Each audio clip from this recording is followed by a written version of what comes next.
மாவட்டம் திருப்பரங்குன்றத்தில் பெண்கள் பள்ளி, அரசு மருத்துவமனை மற்றும் ரயில் அருகே உள்ள டாஸ்மாக் மதுபான கடைகளை மூட அப்பகுதி மக்கள் கோரிக்கை விடுத்திருக்கிறார்கள். முதலமைச்சர் விஜயின் உத்தரவின் பேரில் அப்பகுதியில் இயங்கி வந்த 3 மதுபான கடைகள் மூடப்பட்ட நிலையில் ஒரு கடை மட்டும் 2 நாட்களுக்கு முன் மீண்டும் திறக்கப்பட்டுள்ளது. கடை ஊழியர்களிடம் விசாரித்ததில் கடையை மூடுவதற்கான ஆணை வரவில்லை என தெரிவித்ததாக கூறப்படுகிறது. இந்த கடையின் பார் உரிமையை பெற்றுள்ள செல்வம் என்பவர் அதிமுகவில் இருந்து விலகி தற்போது தாவேகவில் சேர்ந்துள்ளதாக கூறப்படுகிறது. ஹாய் ஹலோ வணக்கம் மகளே. ஸோ இந்த வீடியோவில் நம்ம என்ன பார்க்க போகிறோம் அப்படின்னு பார்த்தீங்கன்னா, இந்த இன்ஃப்ளூயன்சர்லாம் இருக்கானுங்க பார்த்தீங்களா, அவனுங்க ஸ்டார்டிங்லலாம் அதாவது டிவிக்கு ஆட்சிக்கு வர்றதுக்கு முன்னாடி பயங்கரமாக பார்த்தீங்க அப்படின்னா டிவிக்கு முட்டு கொடுத்துக்கிட்டு இருந்தானுங்க. இப்போ டிவிக்கு ஆட்சியில் நடக்கக்கூடிய சில விஷயங்களை பற்றி பேசுங்கடான்னா எவனையுமே ஆளை காணும், எல்லாரும் துண்டாக்கான துணியை காணும் ஓடிட்டாங்க போல இருக்கு. சரி ஏதாவது பேசுங்கடான்னு சொல்லி அவங்கள்ட்ட நம்ம கேட்டோம் அப்படின்னா, டேய் நான் அந்த கட்சியே கிடையாது, நான் அவங்கள பற்றி பேசவே இல்லை, நான் உங்கள்கிட்ட ஒரு பணம் கூட வாங்கியோ, நீ பணம் வாங்கின பணம் வாங்கலை அது வேறு விஷயம், முட்டு கொடுத்தியா இல்லையா, அப்போ இப்போ நடக்கக்கூடிய அந்த பிரச்சனைக்கு முட்டு கொடு, அதுக்கும் ஏதாவது பேசுனா பேச மாட்டேங்கிறாங்க. ஸோ அதை பற்றி என்னன்றதை பார்க்க போகிறோம். ஸோ அதுக்கப்புறம் சட்ட ஒழுங்கு பயங்கரமாக சந்திச்சிருச்சுக்கிட்டு இருக்கு. பயங்கரமான எப்போ பார்த்தாலும் பார்த்தீங்க அப்படின்னா எங்கேயாவது ஒரு இடத்துல டிவிக்கே காரனா போய் சண்டை போடுறது. இன்னொரு பக்கம் பார்த்தீங்க அப்படின்னா அந்த செங்கல் சூளையில் வந்து ஒரு பிரச்சனை நடந்துச்சு, எல்லாம் பார்த்துருப்பீங்கன்னு நினைக்கிறேன். மேபி எனக்கு தெரிஞ்சு அந்த ஏரியாவில் அதுக்கு வேற இன்னொரு ஏரியாவான்னு தெரில. பட் செங்கல் சூளையில் இருக்கிற மேஸ்திரியை வீட்டுக்கு போய் ஒரு 6-7 பேர்கிட்ட போய் வெட்டியிருக்கானுங்க. ஸோ அது என்னன்றதை பார்க்க போகிறோம். ஸோ மீண்டும் பார்த்தீங்க அப்படின்னா இப்போ நிறைய பேர் என்ன ஃபயர் விட்டுக்கிட்டு இருக்கானுங்க டிவிக்காரங்க. அதாவது கல்குவாரியெல்லாம் நாங்கள் மூடிட்டோம், இதை வந்து பயங்கர இந்த இதை மூடிட்டோம் அந்த இதை மூடிட்டோன்னு. ஆனால் இவங்க சொல்லக்கூடியதில் பாதி மட்டும்தான் உண்மை, பாதி வந்து பொய்யாவே இருக்குது. என்ன சொல்கிறாங்கன்னா கல்குவாரியை மூடிட்டோம், இனிமேல் சந்தோஷமா இருங்கன்னு.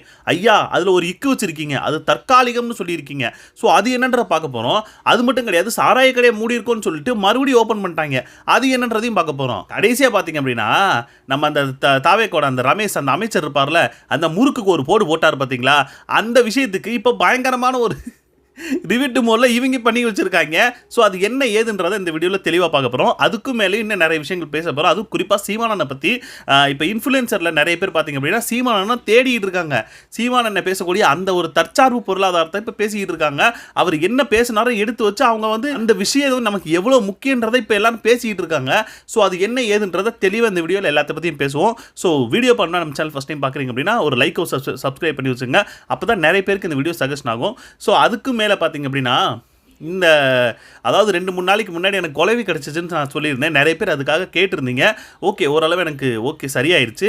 இன்னும் அந்த வீக்கம் மட்டும்தான் அப்படியே இருக்கிற மாதிரி இருக்குது கழுத்துக்கிட்ட. ஸோ அது இன்னும் 2-3 நாள் சரியாயிரும்னு நான் நம்புகிறேன். உங்களுடைய அன்புக்கு ரொம்ப நன்றி. சரி வாங்க வீடியோக்குள்ள. ஸோ ஃபஸ்ட்டு பார்த்தீங்க அப்படின்னா இவங்க நாங்கள் எல்லாம் என்ன சொல்கிறது, கல்குவாரியை மூடிட்டோம், சாராய கடையை மூடிட்டோம்னு சொல்லி ஒரு விஷயம் சொல்லிட்டு இருந்தாங்க. ஒரு குவாரி ஒரே நாளில் மூடிட்டோம். யாரெல்லாம் தப்பா குவாரி நடத்திருந்தாங்களோ எல்லா 11 குவாரி மூடிட்டோம். தொடர்ந்து கல்குவாரியை எப்படி மூடிருக்காங்க பார்த்தீங்க அப்படின்னா, நாங்கள் இத்தனை கல்குவாரியை 69 நினைக்கிறேன். ஸோ இந்த மாதிரி 69 கல்குவாரியை கனிவளத்துறை அமைச்சர் யாரு நம்ம டிவிகே பிரபு, டாக்டர் பிரபு அவர் மூடிருக்காங்கன்ற மாதிரி ரொம்ப பெருமை பீத்திட்டு இருக்காங்க. பட் இன்னொரு விஷயம் என்ன பார்த்தீங்க அப்படின்னா, தற்காலிகமாக தான் நாங்கள் மூடிருக்கோம். எப்படி டெம்பரரியா இப்போதைக்கு நீங்கள் மூடுங்க அப்படின்ற மாதிரி டெம்பரரியாக மூடி வச்சுருக்காங்க. ஸோ அதுக்கு நம்ம மாரிதாசுமே பார்த்தீங்க அப்படின்னா, சாட்டை மாரிதாஸ் எல்லாருமே பார்த்தீங்க அப்படின்னா அதுக்கு ஒரு விஷயம் என்ன சொல்லிட்டு இருக்காங்கன்னா, இதெல்லாம் வேணுக்குனே மூடுறதுங்க. இப்போ அவங்க ஆட்சியில் பார்த்தீங்க அப்படின்னா அவங்களுக்கு நீங்கள் வந்து ஒரு சைடு ஒரு விஷயம் போய்கிட்டு இருந்துச்சு, ஒரு என்ன கொடுக்கணுமோ அதை நீங்கள் கொடுத்துக்கிட்டு இருந்தீங்க.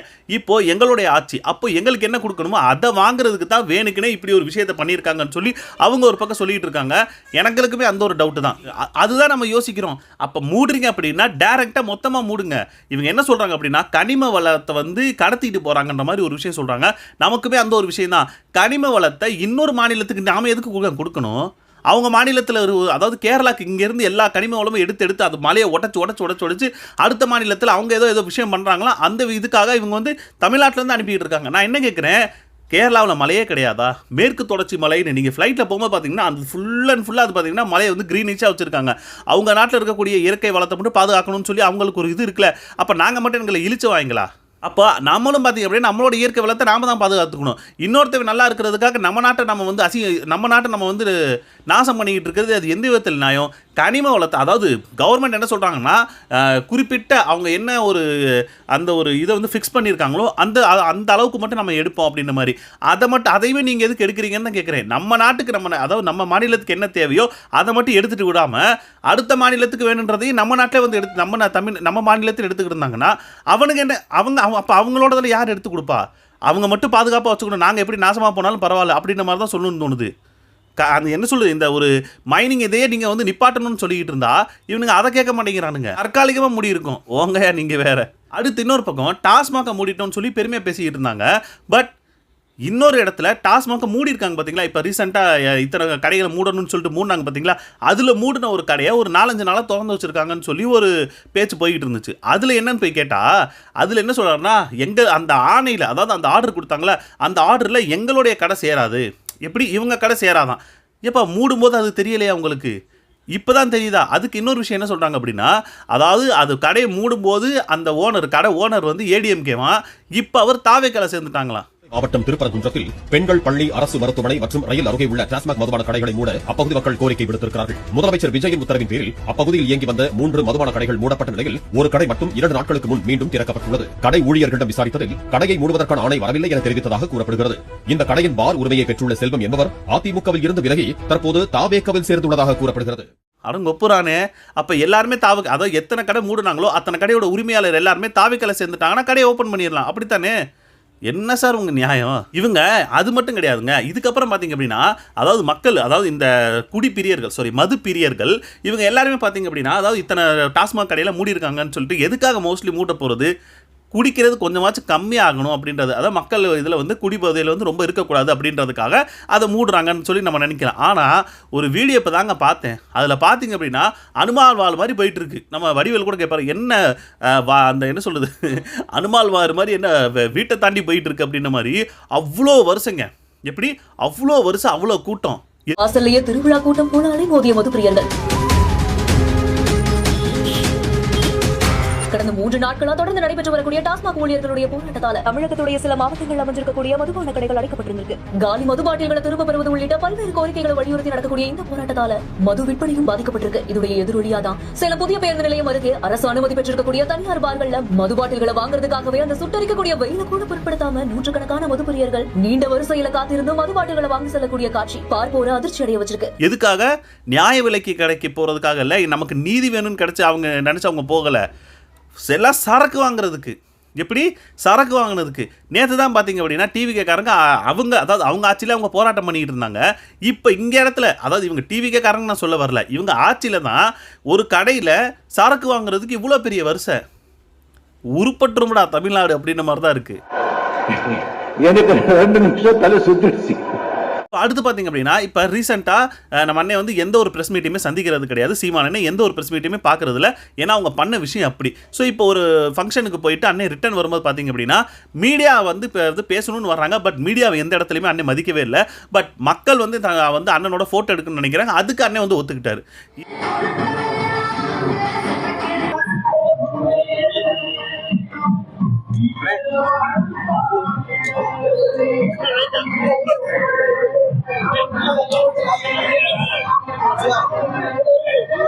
இதுதாங்க நாங்களும் எதிர்பார்க்கிறது. இதையே பண்ணுங்க அண்ணே, இதையே பண்ணுங்க, எங்களுக்கு அதுதான் ரொம்ப பிடிச்சிருக்கு. அடுத்து ஒவ்வொரு நாளும் பார்த்தீங்க அப்படின்னா ஆதவர்ஜுனாவோட இதுக்கு முன்னாடி பேசின பேச்சுக்கள் எல்லாம் பார்த்தீங்க அப்படின்னா இப்போ மறுபடியும் அந்த ஒரு விஷயத்தை போட்டு அதுவே மிகப்பெரிய பார்த்தீங்க அப்படின்னா ட்ரோல் மெட்டீரியல் ஆகிட்டு இருக்கு. என்ன பேசியிருக்காருன்னா, காங்கிரஸ் வந்து பார்த்தீங்க அப்படின்னா தீய சக்திலாம் கிடையாது, மோசமான சக்தி அப்படின்ற மாதிரி இன்னும் வேற ஏதாச்சும் வார்த்தை இருந்துச்சுன்னா நீங்கள் போட்டு அதை ஃபில்அப் பண்ணிங்கன்னு சொல்லி அவர் சொல்லி வச்சிருக்காரு. காங்கிரஸ் தீய சக்தி இல்ல, மோசமான சக்தி. அண்ணன் முடிஞ்ச அதுக்கு மேல வார்த்தைகள் எழுதிக்கலாம். ஐயா சார், இப்போ யாரோட சார் கூட்டணி வச்சிருக்கீங்க? அது மட்டும் கிடையாது, உங்கள் தலைவர் வந்து பதவி இருக்கும்போது ஒருத்தர் கையை பிடிச்சி தூக்கி நின்றுட்டு இருந்தார்ல, அவர் எந்த கட்சி சார்? அவர் காங்கிரஸ் கட்சி சார், மோசமான கட்சி. இன்னும் வேற ஏதாவது வார்த்தைகளை போட்டு சேர்த்து வைக்கக்கூடிய அந்த ஒரு கட்சி கூட தான் கையை தூக்கி நின்றுக்கிட்டு இருந்தார். நீங்களும் அங்கே தான் இருந்தீங்க. அப்போ தெரியலையா சார் அது மோசமான கட்சின்னு? சரி சார், உங்களுக்கு என்ன சார், சீட்டு வேணும், ஆட்சியை பிடிக்கணும், அவ்வளோதான். அது மட்டும்தான் ஒரே குறிக்கோள். நம்ம என்னத்தை பேசினா என்ன, பேசலைன்னு என்ன. அவனும் பார்த்தீங்க அப்படின்னா அதை மறந்துடுவான், நீங்களும் அதை மறந்துடுவீங்க. எல்லாம் மறந்துக்கிட்டு எல்லாம் ஒன்று சேர்ந்து ஒரே கூட்டு கலவணி ஆயிடுறீங்க. என்ன பழக்கம் இது? என்ன பழக்கம் இது? இன்னொரு பக்கம் பார்த்தீங்க அப்படின்னா பயங்கரமான சட்ட ஒழுங்கு சந்தி சிரிச்சுக்கிட்டு இருக்குங்க. என்ன சொல்றேன் அப்படின்னா, ஒரு இடத்துல செங்கல் ஜல்லி அந்த ஒரு வேலை பார்த்துக்கிட்டு இருக்காங்க. அந்த இடத்துக்கு போய் யாரு தார்வேக்கால ஏதோ ஒரு பொறுப்பில் இருக்கக்கூடிய ஒரு நபர் வந்து அங்கே இருக்கிறவங்கள்ட்ட போய் அந்த அதாவது ஜல்லி அந்த இது இருப்பாங்களா கான்ட்ராக்டர் அவங்கள போய் போட்டு அடிச்சிருக்காரு. என்னடான்னு போய் கேட்டால் அதுக்கு அவர் என்ன சொல்கிறாருன்னா ஜல்லியும் இவ்வளோ இது செங்கலும் பார்த்தீங்கன்னா லோடு ஃப்ரீயாக கொடுக்கணும்னு சொல்லி சண்டை போட்டுக்கிட்டு இருந்திருக்காரு. அவர் என்ன சொல்லியிருக்காரு, சார் சூப்பர்வைசருக்கு எனக்கு தெரியலைன்னு எனக்கு ஒன்றும் தெரியாது, நான் இங்கே வேலை பார்க்குற ஒரு ஊழியர் அப்படின்னு சொன்னதுக்கு அவரை போட்டு அடிச்சுக்கிட்டு இருந்திருக்காங்க.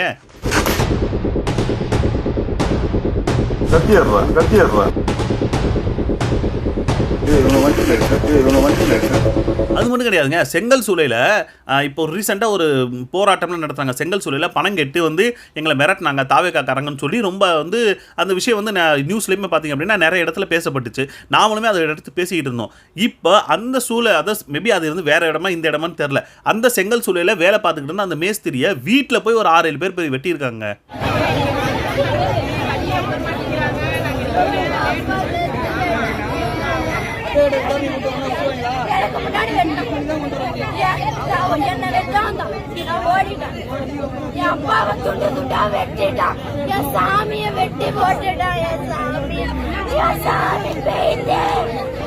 யோசிச்சு பாருங்க. இப்போ ஏதாச்சும் ஒரு போராட்டம் உங்களை பற்றி நம்ம ஏதாவது பேசணும் ஏதாவது ஒன்று பண்ணோம் அப்படின்னா இந்த மாதிரி ஒரு விஷயம் குறிப்பாக அவங்க வீட்டில் அவங்க பொண்ணு அவங்க ஒய்ஃபு எல்லாம் இருக்கும்போதே போய் வெட்டியிருக்காங்க. தடுக்க போனவங்களையும் பார்த்தீங்கன்னா அவங்களுக்குமே அரிவாள் வெட்டு விழுந்திருக்கு. இப்போ பார்த்தீங்கன்னா அந்த மேஸ்திரி உயிரோடு இல்லை, இதுதான் உங்கள் சட்ட ஒழுங்கு. அடுத்து பார்த்தீங்க அப்படின்னா இந்த இன்ஃப்ளூயன்சர்னு சொல்லி திரிவானுங்களே, அதாவது இதுக்கு முன்னாடி எப்படி தேர்தலுக்கு முன்னாடி பார்த்தீங்க அப்படின்னா முழுக்க பார்த்தீங்கன்னா டிவிக்கே பயங்கரமான பார்த்தீங்க அப்படின்னா இன்ஃப்ளூயன்சர் மூலியமாக தான் இது பண்ணியிருந்தேன். இவங்கெல்லாம் முழுக்க பார்த்தீங்க அப்படின்னா டிவிக்கேக்காக இன்ஃப்ளூயன்ஸ் பண்ணி அவங்க வேலை பார்த்துக்கிட்டு இருந்தவங்க. இதுலேயுமே ஒரு பையன் சொல்லியிருப்பான், அதாவது டிவிக்கே பண்ணுறதெல்லாம் அரசியலே கிடையாது, இன்ஃப்ளூயன்ஸ் மார்க்கெட்டிங் சொல்லியிருப்பாரு. அது எனக்கு அப்போதைக்கு அந்த டைம் பீரியடில் எனக்கு சத்தியமாக புரியவே இல்லை, ஏதோ ஒரு இது பண்ணுறாங்கன்னு. பட் கொஞ்சம் கொஞ்சமாக நம்ம இதுக்குள்ளே போகும்போது ரூட் மாஃபியா அது இதுன்னு நம்ம யோசிக்கும் போது நமக்கு அதுக்கப்புறம் புரிய ஆரம்பிச்சிச்சு, இவங்கெல்லாம் வேணுக்கு இதுக்காக தான் பண்ணிக்கிட்டு இருக்கானுங்க போலன்ட்டு.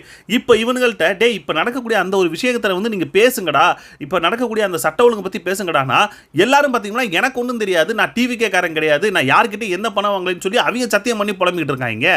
டிவிக்கே கட்சிக்கிட்டு இருந்தோ ரூட்டு கிட்ட இருந்தோ நான் ஒத்த ரூபாய் வாச்சும் நான் வாங்கியிருந்தேன். இந்த கடவுள் வந்து எனக்கு கூலி கொடுக்கணும். நான் சன்னதி முன்னாடி நான் சொல்றேன், அம்மனோட திரிசூல முன்னாடி நான் இதை சொல்றேன். இன்னொரு பக்கம் பயங்கரமா இன்ஃப்ளூயன்ஸ் பண்ணிவிட்டு இப்போ வந்து நான் வந்து எந்த அரசியல் கட்சி இது இல்லை, நான் யாருக்காகவும் ஓட்டு கேட்கலன்னு சொல்லி அண்ட புழு புளிவிட்டு இருக்காங்க. உங்க சுதா பேசுறேன்.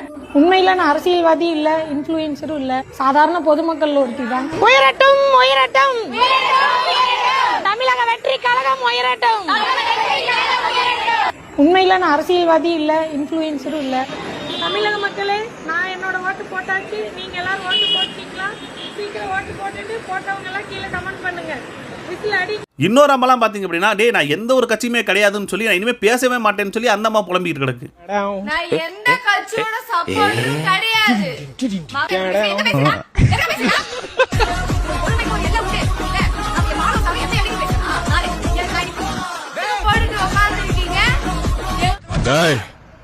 மென்டல் ஹாஸ்பிட்டலுக்கு ஃபோன் பண்றான்.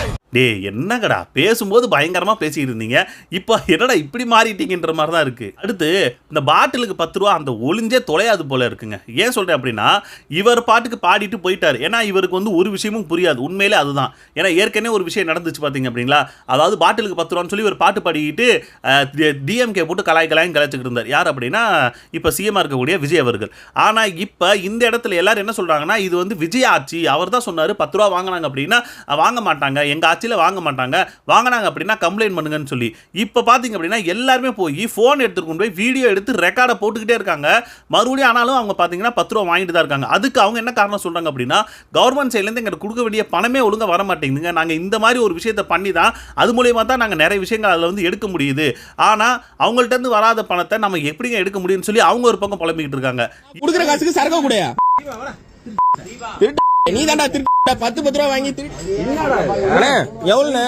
இதுக்குமே பாத்தீங்க அப்படின்னா மதுவிலக்குத்துறை அமைச்சர்னு சொல்லக்கூடிய விக்னேஷ் அவருமே பாத்தீங்க அப்படின்னா ஒரு விஷயத்த சொல்லி இருந்தாரு. அதாவது இது வாங்க சொன்னது கோர்ட்டு, நாங்க அதாவது இதுக்கு முன்னாடி ஆட்சியில் வாங்கிட்டு இருந்தாங்க, இவங்களும் வாங்குவாங்க, அவங்களுக்கு வேண்டிய தேவைகளை இது பண்ணிக்கிறதுக்காக 10 ரூபா நீங்க பாட்டில் கொடுத்தீங்க அப்படின்னா ரிட்டர்ன் கொடுப்பாங்கன்ற மாதிரிலாம் சொல்லிட்டு இருந்தாரு. இதுக்கு எனக்கு ஒரு விஷயம் புரியவே இல்லை. அப்போது நீங்கள் கொடுக்க வேண்டிய படத்தை அவங்களுக்கு கொடுக்கக்கூடிய சேலரியாக இருக்கட்டும், அங்கே வாடகையாக இருக்கட்டும், கரண்ட் பில் எல்லாத்தையுமே கவர்மெண்ட் சைட்லேருந்து கொடுங்க. ஏன்னா கவர்மெண்ட் தான் நடத்திக்கிட்டு இருக்கு, கவர்மெண்ட் தானே கொடுத்தாகணும். எல்லாத்தையும் நீங்களே பார்த்துக்கங்கன்னு சொல்லி 10 ரூபாயும் வாங்க விட மாட்டீங்க. நீங்களே பார்த்துக்கங்கன்னா அவங்க என்ன தான் பண்ணுவாங்க? சம்பளமும் ஒழுங்காக கொடுக்க மாட்டீங்கன்னா அவங்க என்ன தான் பண்ணுவாங்க? இதுக்கு தான் பார்த்தீங்க அப்படின்னா அவங்க எல்லாரும் சேர்ந்து போராட்டம்லாம் நடத்திட்டு இருந்தாங்க. அடுத்து உண்மையிலே சொல்லணும்னா நம்மளோட அரசியல் ஆசான் அப்படின்னா இப்போ இருக்கிற சூழ்நிலையில் நம்ம அண்ணன் சீமான் மட்டும்தான். ஏன் சொல்கிறேன் அப்படின்னா அவர் சொன்ன விஷயங்களை பார்த்து இப்போ எல்லாருமே பார்த்தீங்கன்னா ரியலைஸ் பண்ணிக்கிட்டு இருக்காங்க. தற்சார்பு பொருளாதாரம் தான் நம்ம நாட்டுக்கு முக்கியமான ஒன்று, அதை இருந்தால் மட்டும்தான் நம்மளுடைய நாட்டை உயர்த்த முடியும்னு நம்ம அண்ணன் எவ்வளோ நாளாக சொல்லிக்கிட்டு இருக்காரு. இப்போ தான் பார்த்தீங்கன்னா இந்த இன்ஃப்ளூயன்சர்லாம் எடுத்து அதை பற்றி பேசிக்கிட்டு இருக்காங்க. நம்ம அண்ணன் என்ன சொன்னார்னா, தற்சார்பு பொருளாதாரம் என்கிட்ட என்ன இருக்கோ நான் அதை வச்சு நான் சந்தோஷம் அடைஞ்சுக்குவேன். அதை வச்சு வேணுமா, நம்மக்கிட்ட இருக்கிறது விவசாயத்தை நல்லா பெருகி அதை மேலை நாடுகளுக்கு நம்ம எக்ஸ்போர்ட் பண்ணுவோம். அது வந்து நம்ம வந்து கொடுக்கும்போது பார்த்தீங்க அப்படின்னா டாலராக நம்ம எந்த பொருளோ எப்படி கொடுக்குறோமோ அது வந்து டாலராக நம்மக்கிட்ட வரும்போது அது பார்த்து அப்போ வந்து நம்மளுடைய இந்தியன் ரூபாய் வந்து மதிப்பு வந்து அதிகமாகும். இது வந்து அன்னை வந்து அந்த விஷயத்தை வேற மாதிரி கன்வெர்ட் பண்ணிப்பார். ஆனால் இதை ஏ2டி நந்தாலாம் பார்த்தீங்க அப்படின்னா எடுத்து அதை அவங்க பேசிக்கிட்டு இருக்காங்க.